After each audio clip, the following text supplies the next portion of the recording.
Cette 16e session ordinaire du Conseil d'administration du Fonds de solidarité africain est réunie pour arrêter les comptes de l'exercice clos au 31 décembre 2016. Au cours de l'exercice 2016, les résultats provisoires en ce moment, qui vont être examinés par les administrateurs, dégagent un bénéfice de plus de 3 milliards de francs CFA.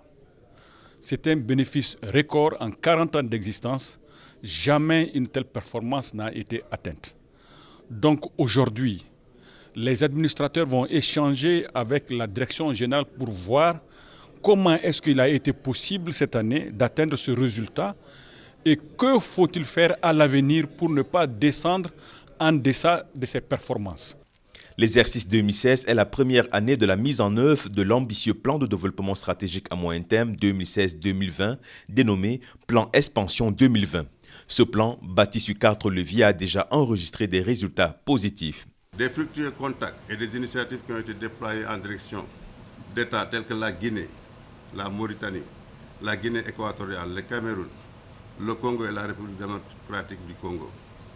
Aussi, sera-t-il raisonnable d'espérer l'adhésion de nouveaux États au FSA dans une perspective qui transcenderait même les barrières linguistiques?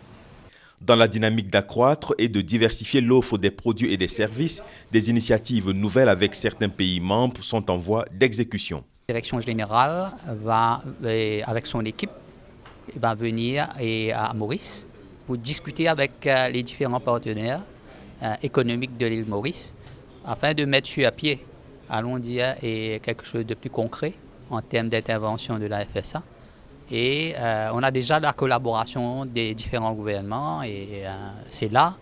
Et on est déjà arrivé à un niveau, allons dire, supérieur dans la concrétisation de nos échanges.